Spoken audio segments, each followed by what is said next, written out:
Rome நகரமே பற்றி எரியும் போது அந்த நாட்டு மண்ணே புளூட்டு வாசிச்சானா, புளூட்டோ பிடிலோ ஏதோ சொல்லுவாங்க, பிடில் வாசிச்சானா.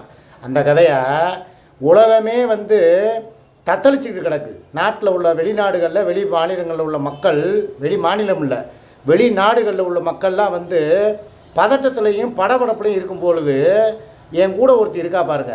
இவளை பற்றின ஒரு சில உண்மைகளை இப்போ உங்கள் முன்னால் நான் சொல்கிறேன். கேட்டால் நீங்களே அவன் மூஞ்சியில் காரி துப்புற அளவுக்கு இருக்கும்.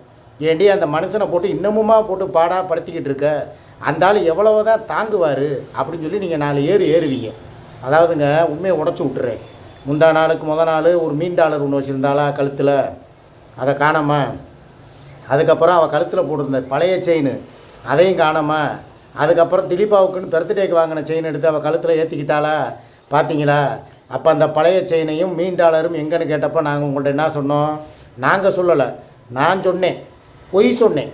என்னை பொய் சொல்ல வச்சா கேட்டால் யூடியூப்பில் வருமானம் வரல, அதனால் வந்து செயினை போய் இது மீன் டாலரை போய் விற்று அந்த காசில் தான் நாங்கள் வந்து குடும்ப செலவை பார்த்துக்கிட்டு இருக்கோம்னு சொல்லி சொல்கிறா. நீ அடித்து விடு, நம்ம அதை வச்சு கொடைக்கானலுக்கு போகிறோன்னு சொல்லு, மூணாருக்கு போகிறதுக்கு பணம் இல்லைன்னு சொல்லுன்னு சொல்லி என்கிட்ட வந்து ஒரு பிட்டை போட்டு என்னையும் உங்கள் பொய் சொல்லாதவனையும் பொய் சொல்ல வச்சா.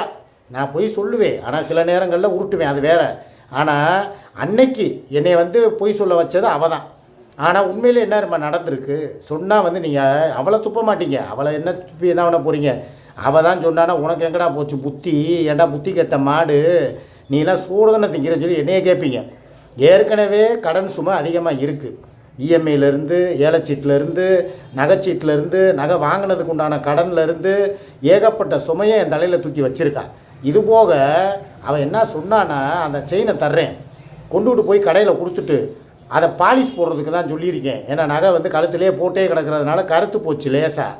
கொண்டு போய் பாலிஷ் போட்டுட்டு அந்த மீன் டாலரை மாத்திரம் வேறு மாதிரி எஸ்எஸ்ன்னு போட்டு ஒரு டாலர் செய்யுங்க. இது உண்மை தான், அது நான் பொய் சொல்ல மாட்டேன். என் வாயில் 2 நாளைக்கு மேலே பொய் நிற்காதுங்கிறது உங்களுக்கே நல்லா தெரியும். உண்மை வெளியே வந்துடும் எப்படியும். மீன் டாலரை மாற்றிட்டு எஸ்எஸ்ன்னு போட்டு, ஏன்னா ஏற்கனவே அந்த கழுத்தில் போட்ட கருகுமணி வேறு அடகு கடையில் பேங்கில் இருக்குது. அதனால் இது ஒரு சின்ன டாலராக மீன் வந்து உள்ளக்குள்ளேயே போகுது, அந்த ஓட்டக்குள்ளே போயிடுது, அது போய் பிறண்டுக்குருது, அதனால் மாற்றி கொடு அப்படின்னு சொல்லி சொன்னான். சரின்னு சொல்லி கொண்டு போய் கொடுத்தேங்க. இதுதான் உண்மை. இவன் என்ன பிளான் போட்டிருக்க, அந்த செயின் கடை ஏற்கனவே பேங்கில் அடகுல இருக்கிறது இருக்குது, கரூர் விஷயா பேங்கு. அதில் போக இப்போ கொடுத்துருக்குற இந்த கழுத்தில் போட்டிருந்தா பார்த்தீங்களா, அந்த 1 பவுன் செயினில் போட்ட மீன் டாலரை சேர்த்து மொத்தம் 1.5 பவுன் வருது. எக்ஸ்ட்ரா இப்போ நம்மளுக்கு தேவையா? இப்போ எக்ஸ்ட்ரா 1.5 பவுனை போட்டு 3 பவுனுக்கு எனக்கு வந்து கழுத்தில் வந்து எஸ்எஸ்ன்னு போட்டு ஒரு பவுனும், கழுத்தில் போட்ட அந்த செயினை வந்து நீ வந்து இந்த வாஷ் பண்ணலாம் கொடுக்க வேணாம், அதில் வந்து மெருகெலாம் ஏற்ற வேணாம், அதை போட்டுட்டு எக்ஸ்ட்ரா 1 பவுனும், இதில் ஒரு எக்ஸ்ட்ரா ஒரு 1/2 பவுனும் போட்டு 1.5 பவுனுக்கு 1.5 பவுன் எக்ஸ்ட்ரா போட்டு 3 பவுனுக்கு எனக்கு வந்து புது மாடலில் ஒரு செயின் செஞ்சு கொடு. ஓம் பேரையும் என் பேரையும் 2ஐயும் சேர்த்து போட்டு பொறிச்சு என் கழுத்தில் நான் போட்டு மினுக்கணும். அப்போ தான் வந்து நம்மளுக்கு வந்து ஒரு அடையாளமாக இருக்கும் அப்படின்னு சொல்லி என்னை வந்து முட்டாளாக்கி, என்னை ஏமாற்றி, உங்கள்கிட்டையும் என்னை பொய்க்காரனாக்கி இப்போ வந்து செயினுக்கு ஆர்டர் போட்டு வந்திருக்கேன். நானும் வந்து எங்கடா ஒரே நாளில் வந்து அவர் ரூபா தரேன்டாரு, எங்கே ரூபா அப்படின்னு சொல்லி அந்த தம்பிகிட்ட கேட்குறேன்.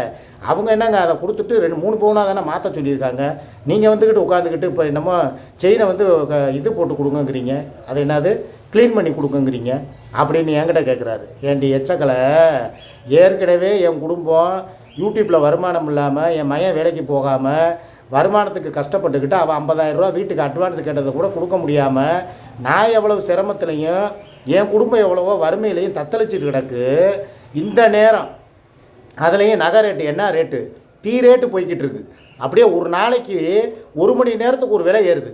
காலையில் பார்த்தா 2000 ஏறுச்சுங்கிறேன், சாயங்காலம் பார்த்தா இன்றைய செய்திகள், முக்கிய செய்திகள் அப்படின்னு சொல்லி பிரேக்கிங் நியூஸ்ன்னு போட்டு சாயங்காலம் 3000 ரூபா ஏறுது. நேற்று ஞாயிற்றுக்கிழமை, உலகத்தில் என்றைக்குமே நகை ரேட்டு ஞாயிற்றுக்கிழமைக்கு கிடையவே கிடையாது. நேற்று பார்த்தா நேற்று 2 தடவை ஏறி இருக்குது. இப்படி விலைவாசி திகிடுதம்பா ஏறிக்கிட்டு போகிற இந்த நேரத்தில் உனக்கு கழுத்தில் செயின் தேவையா? ஏற்கனவே போட்டிருக்க செயினை பத்திரமா வச்சுக்கிட்டா பத்தாதா? எக்ஸ்ட்ரா இப்போ 1.5 பவுன் போடணும்னா இவன் பிளான் என்ன நான் சொல்லவா? யூடியூப்பில் காசு வந்துருச்சு, ஆக்சுவலாக 27ஆம் தேதியே வந்துருச்சுங்க. உங்கள்கிட்ட சொல்கிறதுக்கு என்ன, இன்னும் சுமையை ஏமாத்துறதுக்காக இந்தா வருது அந்தா வருது, 1ஆம் தேதி வந்துடும் 3ஆம் தேதி வந்துடும் சொல்லி ஒரு சும்மா ஒரு படத்தை ஓட்டிக்கிட்டு இருக்கா. என்னையும் அவகிட்ட அப்படி தான் சொல்லுன்னு சொன்னான். நான் ஓப்பனாக உடச்சி விட்றேன். நான் ஏன் சொல்கிறேன்னா, இவளுக்கு மாத்திர தேவைகள் எல்லாமே இருக்குது. 50,000 ரூபா 1,50,000 50 ரூபா கொடுக்குறதுல என்ன கெட்டு போகுது? நான் கேட்குறேன், மனசாட்சிப்படியே பேசுவோம். என் வீட்டுக்கு ஒரு 50 ரூபா அவங்க என்ன வேறு என்னமோ கரிமீன் வாங்கிக்க கேட்டாங்களா, இல்லை வேறு எதுக்கும் கேட்டாங்களா? ஒரு குடும்ப செலவுக்கு ஒரு வீடு பிடிக்கிறதுக்கு அட்வான்ஸ் தொகை தானே கேட்குறாங்க. எவ்வளவோ சம்பாதிக்கிறேன்.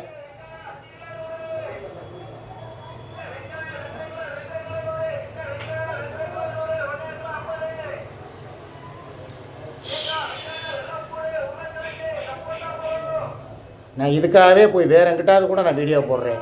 என்னை தினம் காலையில் வீடியோ போட வரும்போது நேற்று முந்தானாலாம் வீடியோ 11 மணிக்கு வந்துச்சு. காரணம் என்ன தெரியுமா? இதை மாதிரி இங்கிட்டு போய்கிட்டு வந்துக்கிட்டு அப்புறம் கீழே போர் போட்டது, அப்புறம் கம்பியை போட்டுக்கிட்டு கொர்ன்னு இப்படியே அறுத்துக்கிட்டே இருந்தாங்க. அந்த டர்ரு புர்ருன்னு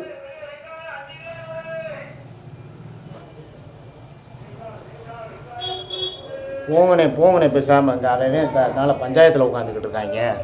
அதாவதுங்க, நான் சொல்ல வந்த விஷயம் இதுதான். 50,000 ரூபா என் வீட்டுக்கு அட்வான்ஸ் கொடுக்குறதுக்கு எனக்கு திராணி இல்லை. என்னை ஏமாற்றி அடுத்தடுத்து கடைக்காரனாக மாற்றி வச்சா நான் எப்படி வந்து என் குடும்பத்துக்கு அப்புறம் அவள் போலீஸ் ஸ்டேஷனுக்கு போகிறேன்னு சொல்லாமல் என்ன பண்ணுவாள்? உனக்கு அப்படியே அர்ச்சனை போட்டு உன்னைய பூவாள் அப்படியே தூவாள இந்த சுமிங்கிறவ. நான் கேட்குறேன், ஒருத்தவங்க சரி உனக்கு தேவைகள் இருக்குது நிறையா. இன்னும் நீ வீடு கட்டணும், உன் பிள்ளைகளை படிக்க வைக்கணும், அவனை பைலட் ஆக்கணும்பா, டாக்டர் ஆக்கணும்பா, இன்ஜினியர் ஆக்கணும்பா, சின்னவனுக்கு இனிமேல் அடுத்து வந்து ஸ்கூலில் சேர்க்கணும்பா, இவனுக்கு காலேஜ் ஃபீஸ் கட்டணும்பா. உனக்கு தேவைகள் இருக்கத்தான் செய்யும். மூக்குன்னு இருக்கிற வரைக்கும் சளி இருக்கத்தான் செய்யும். நீ வந்து ஒரு எப்படி தெரியுமா, எதையுமே போதும் என்ற மனமே புன் செய்யுங்கிறவ கிடையாது. எம்புடு கொடுத்தாலும் உன் பப்புவில் போட்டால் நெம்பாது. உனக்கு எவ்வளவு தான் உன் டப்பாக்குள்ளே போட்டாலும் உனக்கு நெம்பாது. இன்னும் உனக்கு தேவைகள் அதிகரிச்சுக்கிட்டே தான் இருக்கும்.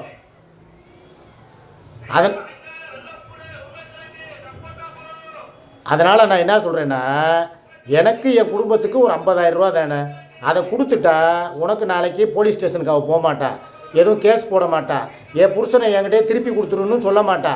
ஏன்னா அவள் பாதை வேறு பக்கம் போயிருச்சு. என்னை வந்து மேக்சிமம் பணத்துக்காக தான் அவன் என்னை வச்சுருக்கா. எனக்கு இந்த மாதிரி பேசி ஊடால வந்து ஏதாவது வந்தாலே மைண்ட் அப்படியே டைவர்ட் ஆகிக்கிட்டே இருக்கும் கர்மம். அதனால் அவள் வழி வேறு, என் வழி வேறு. நான் வந்து உன் கூட தான் இருக்க போகிறேங்கிறது நல்லா தெரிஞ்சு போச்சு. பணத்தை கொஞ்சம் கொஞ்சமாக ஒரேதாக தங்க முட்டையிடுற வார்த்தை ஒரேதாக வந்து குண்டியை அறுத்துறாத, அது பெரிய தப்பு. அதே மாதிரி என்னமோ இன்னொன்று சொல்ல வந்தேன், தங்க முட்டையற்ற வார்த்தை அறுத்துறாதங்கிறது ஒன்று. ரெண்டாவது, பணம் காய்க்கிற மரம் ஒரேதான் வேரோடு என்னை பிடுங்கிறாத. எப்போ இருந்தாலும் நான் உன் கூட தான் இருக்க போகிறேன். அட்டைப்பூச்சி மாதிரி என் உடம்புல பூந்துக்கிட்டு ரத்தத்தை கொஞ்சம் கொஞ்சமாக உறிஞ்சாத. உனக்கிட்ட தானே இருக்க போகிறேன். காலாகாலத்துக்கு நீ தான் எனக்கு துணை. எப்படியும் என் குடும்பத்தோடு நான் போகிறதில்ல. ஏன்னா உன் கூடயே வாழ்ந்து பழகிட்டேன். எதுக்காக? அந்த 3 வேளை சோத்துக்காகவும் நீ கொடுக்குற அந்த சுகத்துக்காகவும் நீ அப்பப்போ எனக்கு மருந்து மாத்திரை எடுத்து கொடுத்து என்னை பார்த்துக்கிற. இனிமேல் நான் உனக்கு எல்லாம் செஞ்சுட்டு ஒரு பேச்சுக்கு வச்சுக்கிருவோமே. உங்கள்கிட்டே கேட்குறேன், இப்போ நான் வந்து இப்போ சூர்யாவுக்கு ஒரு வீடு வாங்கி கொடுக்குறதுக்கு முயற்சி எடுக்கிறேனே வச்சுக்கிருவோம். எடுத்து எல்லாம் செஞ்சிடுறேன். எல்லாம் முடித்ததுக்கப்புறம் எனக்கு கொஞ்சம் வயசாயிரும், நாடி நரம்பெல்லாம் தளர்ந்துடும். அதுக்கப்புறம் நான் என் குடும்பத்தோடு போனால் என் குடும்பம் என்னை ஏற்றுக்குருமா? என்ன சொல்லுவாங்க? ஏண்டா ஏடுவட்ட வயலை சம்பாரித்து கொடுக்குறதப்புறம் அங்கே சம்பாரித்து கொடுத்துட்டு அவளுக்கு எங்களுக்கு வீடு வாங்கி கொடுக்காம, என்ன என் மகனுக்கு வீடு வாங்கி கொடுத்தாலும் என் பொண்டாட்டி என்கிட்ட வீடு கட்டிக்கிட்டு தான் இருக்கா. இப்போ வரைக்கும் வீடு பார்க்கணும், சொந்தமாக எனக்கு ஒரு வீடு வேணும். என் மையன் அப்பப்போ வீட்டை விட்டு என்னை அடித்து துரத்திடுறேன், என்னால் அங்கே இருக்க முடியலை. திடீர்ந்தா அவள் துணிமணி பூரா அங்கே வருங்க, பேக்கு பூரா இன்னும் எடுத்துகிட்டு போலங்க, பூரா அந்த மேலே தான் கிடக்கு, அம்புட்டுமே கிடக்கு. இவ்வளவு இங்கே இருக்குன்னா காரணம் என்ன? திடீர்னு அவன் எப்போ வேணாலும் பற்றி விடுவேன், எங்கள் அம்மா வீட்டில் வந்து இருந்துக்கிறலாங்கிற ஒரு எண்ணத்தில் இருக்கா. அதுக்கு தான் அவன் என்ன சொல்கிறான், நானும் ஒரு வீடு சொந்தத்துக்கு வாங்க போகிறேன், பார்த்துக்கிட்டு இருக்கேன்னு சொல்லி என்கிட்ட சொல்லிக்கிட்டு இருக்கான். ஆனால் அது இப்போதைக்கு நடக்காது. ஏன்னா அதுக்கெல்லாம் நிறையா ப்ராசஸிங் இருக்குது, பணம் வேணும், இன்சியல் பேமெண்ட் வேணும். அதுபோக வந்து லோன் சேங்ஷன் ஆகணும்னா வந்து மாதம் மந்த்லி வருமானத்தை காட்டணும். எதுவுமே அவளுக்கு ரெக்கார்டு பூர்வமாக சரிவர இல்லை. அப்படி உள்ள சூழ்நிலையில் அவள் வீடு வாங்குறது கஷ்டம். சப்போஸ் இவன் ஒரு வீடு வாங்குறான்னு வச்சுக்கிருவோம், நானே வாங்கி கொடுத்துட்டேன்னா சும்மா விட்ருவாள. அடுத்த நிமிஷம் என்னை கூப்பிட்டு என்ன கேட்பா, ஏண்டா கட்டின பொண்டாட்டி இங்கே வந்து வெத்த பையன்ட்ட அடிபட்டுக்கிட்டு லோல் போட்டுக்கிட்டு எனக்கு கஷ்டப்பட்டுக்கிட்டு வாழ்ந்துக்கிட்டு இருக்கேன், என்னை அவன் எப்போ அடித்து பற்றுவான்னு தெரியாமல் ஒரு சூழலில் இருக்கிற எனக்கு வீடு வாங்கி தராமல் எங்கேயோ இருந்து வந்தவன் செட்டிப்பாளையத்தில் சட்டி கழுவுனவளை கூப்பிட்டு வந்து, எங்கேயோ மூத்திரச்சந்தில் மேஞ்சவளை கூப்பிட்டு வந்து அவளுக்கு வந்து வீடு வாங்கி கொடுத்து வாசம் வாங்கி கொடுத்து நீ அழகு பார்த்துட்டு கடைசியில் ரத்தம் சுண்டி போனதுக்கப்புறம் இங்கே வருவ. உன்னைய வந்து இந்த நொண்டி குதிரையை நாங்கள் வந்து வச்சு மேய்க்கணுமா? உனக்கு நாங்கள் வந்து பீ மூத்திரம் அள்ளி போடணுமா? போடா பொசக்கட்டவனே அப்படின்னு சொல்லி என்னை மூஞ்சியில் அடித்த மாதிரி பற்றி விட மாட்டாளா? அதனால் நான் வாழ போகிறதும் உன் கூட தான், கடைசி காலமும் உன் கூட தான், நல்லது கெட்டதும் உன் கூட தான். அப்படி இருக்கும்போது மெதுவாக கரை, கொஞ்சம் கொஞ்சமாக பிடுங்கு. ஒரே தான் வந்துக்கிட்டு என் குடும்பத்துக்கு ஒரு 50,000 ரூபா கொடுத்துட்டா அவங்க பஞ்சாயத்து முடிச்சிடும். அவங்கள கலட்டி விட்டுட்டு அதுக்கப்புறம் உனக்கு கொஞ்சம் கொஞ்சமாக நான் செய்கிறேன். கடைசி காலம் இருக்கிற வரைக்கும், என் உயிர் மூச்சு இருக்கிற வரைக்கும் என்னால் முடிஞ்ச அளவுக்கு உனக்கு நான் செய்கிறேன், இல்லைன்னு சொல்லலை. அதுக்காக இந்த வட்டம் அவன் 50,000 ரூபா கேட்டுருவாளாம் சுமிங்கிறவ. அதுக்காக போய் வேக வேகமாக போய் நகையை போய் கொடுத்து, இதோட மேற்கொண்டு ஒரு 1.5 பவுனை போட்டு, மேற்கொண்டு அதில் எஸ்எஸ் டாலர், எஸ்எஸ்ன்னு எங்கள் பேரை பொறிக்கலைன்னா அப்படியே தெரியாது பாரு. நம்ம 2 பேரும் இளம் ஜோடிகள், நம்ம 2 பேரும் காதல் லைலா மஜ்னு, நம்ம ஷாஜகான் மும்தாஜ்னு சொல்லி உலகத்துக்கு தெரியாது பாரு. உட்காந்துக்கிட்டு இப்போ தான் டாலரில் தான் நீ வந்து அதை காட்டணுமா? ஏற்கனவே வச்ச போட்ட டாலரே தூக்கி கருகமணியை தூக்கி எரிஞ்சவ தானே நீ. நான் அதை ஏதோ கலர் பாசின்னு சொன்னேனே வச்சுக்கிருவோமே. கருகமணின்னு சொன்னால் நாளைக்கு பிரச்சனை ஆகும். ஏற்கனவே ஒரு பொண்டாட்டி கூட நீ வாழ்ந்துக்கிட்டு இருக்க, அவளுக்கு வந்து கல்யாணம் பண்ணி உனக்கு முறைப்படி 3 பிள்ளைய இருந்திருக்கு. அப்படி இருக்கும்போது எப்படா இவ கூட வந்து நீ கருகமணி போடலான்னு சொல்லி ஒரு பஞ்சாயத்து வருங்கிறதுக்காகத்தான் அதை நான் கலர் பாசின்னு சொன்னேன். அதுக்காகவே அதை நீ தூக்கி எறிஞ்ச. இன்றைக்கி கழுத்தில் கிடக்கிற வேறு எத்தனையோ நகை இருந்தாலும் அவன் நினச்சிருந்தா புது நகையை கொண்டு போய் பேங்கில் வச்சுட்டு அந்த கருகமணியை தூக்கி கழுத்தில் போட்டிருக்கலாம். அதில் சிக்கா சூர்யான்னு பேர் இருக்கிறத மாட்டியிருக்கலாம். அப்போலாம் இவளுக்கு தோணாதது, இன்றைக்கி என் பொண்டாட்டி 50,000 ரூபா பணம் கேட்ட உடனே எனக்கு நம்மளுக்கு டாலர் செய்யணும், நம்மளுக்கு நகை செய்யணும்னு சொல்லி மேற்கொண்டு இப்போ 1.5 பவுனுக்கு வேட்டு வைக்கிறான். 1.5 பவுன் இன்றைக்கி நிலைமை என்ன கூட்டி கழித்து பாருங்கள். ஒரு பவுன் 1.5 லட்ச ரூபா வருது செய்குலி சேதாரத்தோட. அரை பவுனுக்கு ஒரு 75, 2,4 லட்ச ரூபா, குறைஞ்சது 2 ரூபா வருமா? அப்போ இவன் என்ன பிளான் போடுறா? அவளுக்கு கொடுத்தா 50,000 ரூபா நான் கொடுத்தாகணும். இப்போ என்கிட்ட இருக்கிற காசையும் பிடிக்கிட்டு இவளுடைய யூடியூப் வருமானத்தையும் போட்டுட்டு மேற்கொண்டு அந்த கடைக்காரர்கிட்ட கடனாளி ஆக்குறா என்னைய. அது மேற்கொண்டு என் மேலே சுமையை சுமத்துறான். இதுக்கு நான் ஒத்துக்கிறவே மாட்டேன். இந்த வட்டம் ஒரே முடிவாக சொல்லிட்டேன். இனிமேல் நகை செய்கிறதா இருந்தாலும் நகையை வாங்குறதா இருந்தாலும் 15,000 ரூபாய்க்கு கீழே, 11,000 ரூபா பழைய மாதிரி 10,000 ரூபாய்க்கு கீழே நகை ரேட்டு வந்தால் உனக்கு நகை, இல்லைன்னா தேவையில்லாமல் நகைக்கடையில் போய் இதை கொடுத்து அதை மாற்றினேன், அதை கொடுத்து இதை மாற்றினேன், மேற்கொண்டு 1.5 பவுனை போட்டேன், 1 பவுனை போட்டேன்னு சொல்லி நாடக நடிப்பை போட்டு என் காசை பிடிங்கிட்டு என் பொண்டாட்டிக்கு ஒரு 50,000 ரூபா செய்கிறதுக்கு தடுத்தேன்னா என் பொண்டாட்டி என் கண்ட்ரோலில் இல்லை. அதுக்காக அவள் சுகையில் கண்ட்ரோல்னு போயிடாதீங்க. என் பொண்டாட்டி வந்து என் பேச்சை இனிமேல் கேட்க மாட்டான். இவ்வளவு நாள் அவளை நான் தான் 2 விஷயத்தில் தடுத்து வச்சேன். ஃபஸ்ட்டு விஷயம், நானும் என் மகனும் வெளியே போன நேரத்தில் என் வீட்டு வாசலில் பொதும்புல போய் என் வீட்டு வாசலில் நின்று சரக்கை போட்டு என்னை பொட்ட பையன்னு கேட்டது ஒன்று வீடியோ ஆதாரத்தோடு இருக்குது. அதை வச்சு உன் மேலே ஒரு எஃப்ஐஆரை போட்டு உள்ள தள்ளுறதுக்கு சொல்லிடுவேன். 2வது, எங்கள் அம்மா வீட்டில் வந்து பிரச்சனை பண்ணப்போ அதுக்குண்டான ஆதாரத்தையும் ஒரு சில பேருக்கு எடுத்து வச்சுருக்காங்க. நீங்கள் 2 பேரும் மண்டை முடியை பிடிச்சி குடுமி பிடி சண்டை போட்டிங்களே, அந்த வீடியோவும் ஒரு ஆள் பத்திரமா வச்சுருக்கு.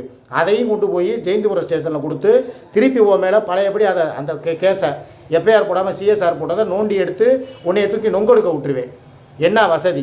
ஒன்று அவளுக்கு 50,000 ரூபாயை கொடுத்துட்டு பிரச்சனையை முடிக்க போறியா, இல்லை நீ இந்த நகை வாங்கணும் நட்டு வாங்கணும் என்கிட்ட காசை கேட்டு என்னை அனுப்புறத என் பொண்டாட்டிகிட்ட சொல்லி நான் இன்றைக்கும் போய் மன்றாடிடுவேன். அப்புறம் அவள் காலில் விழுந்து, எப்பா என்னை ரொம்ப அவள் கொடுமைப்படுத்துகிறாப்பா என்னன்னு கேளுப்பானா, சுமி அவ்வளோதான் பத்திரகாளியாக மாறினானா அவ்வளோதான். அவளுடைய உருவத்தை தான் பார்த்துருக்க. எனக்கு தெரியும் அவள் என்ன அடிப்பான்னு. நீ ஒரு ரவுடி பேபி சூர்யானா அவள் 10 ரவுடி பேபி. வேணான்னு சொல்லி அடங்கியிருக்கா. ஆள் தான் பார்க்க எறும்பு, ஆனால் அடிக்கிற அடி ஒன்று இரும்பு. தெரியாமல் நீ மோதிக்கிட்டு இருக்க அவகிட்ட. நான் தான் வேணான்னு சொல்லி வச்சுருக்கேன். அவளை சும்மா இருக்கிறவளை சீண்டாத. அவள் அப்புறம் சீண்டினான்னா நீ தாங்க மாட்ட. அப்புறம் நீ தான் வந்துக்கிட்டு அப்புறம் போலீஸ் ஸ்டேஷனுக்கும் கோர்ட்டுக்கும் கேஸுக்கும் அலையணும். மரியாதையாக அவள் கேட்குற காசு 50,000 ரூபாயை கொடு. 50 ரூபா இல்லையா, இந்த மாதம் 25 தர்றேன், அடுத்த மாதம் ஒரு 25 தர்றேன்னு சொல்லி அவகிட்ட ஒரு ரிக்வெஸ்ட் பண்ணி கேளு. ஏன்னா அவளுக்கு தான் முழு உரிமையும் உண்டு. ஏன்னா இந்த வீட்டுக்கு வந்து குடும்ப தலைவி, என் குடும்பத்துக்கு வாரிசை சுமந்தவ, என் வர்க்கத்தையும் என்னுடைய பரம்பரையும் காப்பாற்றிக்கிட்டு இருக்கிறவ சுமி தான். அவள் காலில் விழு. இல்லையா நான் போய் அவள் காலில் விழுந்துருவேன். என்னையை காப்பாற்று சுமி, இவன் என்னை ரொம்ப கொடுமைப்படுத்துகிறா, மேற்கொண்டு என்னை கடனாளி ஆக்குறா, நம்ம குடும்பத்தோட வந்து ஒன்று சேர விடமாட்டா போலன்னு சொல்லி நான் போய் விழுந்துருவேன். அதுக்கப்புறம் அவள் சுயரூபத்தை காட்டினான்னா உன்னால் தாங்க முடியாது. என்ன முடிவு எடுக்கிற? இன்றைக்கி எடுக்கிற முடிவு கரெக்டாக எடு. ஏன்னா இன்றைக்கி தான் திங்கக்கிழமை, எனக்கு சுமி கொடுத்துருக்குற லாஸ்ட்டு கெடு. இன்றைக்கி ஈவினிங் 6 மணிக்குள்ளே அவள் கேட்குற 50,000 இல்லையா, அட்லீஸ்ட் பாதி 25 ஏதோ ஒன்று அவள் கண்ணுக்கு நம்ம பணத்தை காட்டணும். காட்டினா அவள் மூட வேண்டியதை மூடிட்டு அமைதியாக இருப்பாள். இல்லைன்னு வையே, அவளுடைய ஆட்டம்லாம் வேறு மாதிரி இருக்கும். வேறு லெவலில் அவள் பேசுவாள். இனிமேல் நான் அவளுக்கு தடை போட மாட்டேன், சிக்னல் கொடுத்துருவேன். உனக்கு எப்படி கொஞ்ச நாள் சிக்னல் கொடுத்தா அவளை பேசுட்டேன்னா, இனிமேல் சுமி பேசுகிறத நீ கேட்கணும். அவள் தோண்டி எடுத்து பேசுவாள். உன்னைய மாத்திரம் இல்லை, உன் பால விநாயகத்தையும் இழுப்பா. பிள்ளைகள் இழுக்க வேணான்ட்டேன், உன் புருஷனை இழுப்பா. ஏண்டி எங்கேயோ கிடக்கிற உன் புருஷன் எங்கேயோ எச்ச கிளாஸ் கிளவுனவன், டீ கிளாஸ் கிளவுனவன், அவனை வந்து போய் கூப்பிட்டு வந்து குடும்ப நடத்த துப்பு இல்லை, வக்கு இல்லை. ஏன் புருஷன் தான் உனக்கு கிடைச்சானான்னு சொல்லி 4 ஏறுவான். என் புருஷன் தான் இழிச்சா வாயினான்னு சொல்லி 4 கேள்வி நறுக்குன்னு உன்னைய கேட்பான். நீ பதில் சொல்லிக்க. மானம் முக்கியமா பணம் முக்கியமா யோசிச்சுக்க. எனக்கு மானம் முக்கியம், அதனால் நான் பணத்தை கொடுங்குறேன். உனக்கு மானம் முக்கியம் இல்லை, எப்படி வேணாலும் பேசட்டும் பரவாயில்ல அப்படின்னு சொல்லி நீ உதுத்துட்டு திரிஞ்சேன்னா அதுக்கு நான் வந்து ஒன்றும் பண்ண முடியாது. கட்டி நாரிக்கங்க. ரைட்டா? பணமா குணமா, ஜெயிலா கலியா, வீடா இல்லை வந்து பணத்தை கொடுத்து பிரச்சனையை முடிக்க போறியா? எதாக இருந்தாலும் சொல்லு. எனக்கு வேறு வாய் குளருது அவ்வளோதான். இதுக்கு மேலே பேசுகிறதுக்கு என்கிட்ட தெம்பு இல்லை. என்ன மக்களே, நான் பேசுனது ஏதாவது தப்பு இருக்கா? கரெக்டுன்னு சொன்னால் கமெண்டில் போடுங்க. தப்புன்னா காலரை தூக்கி பிடிச்சி என்னை ஏற்றி கேளுங்க. ஏன்டா கூத்தியாளுக்கு இந்த வேலை பார்க்குற, அதுக்கு நீ மூத்த வாங்கி 3 மூத்திரம் வாங்கி 3 முடக்கு குடிடான்னு சொல்லுங்கள். ரைட்டா? எதாக இருந்தாலும் எதையுமே பேஸ் பண்ணுறதுக்கு தயாராக இருக்கேன். பாய்.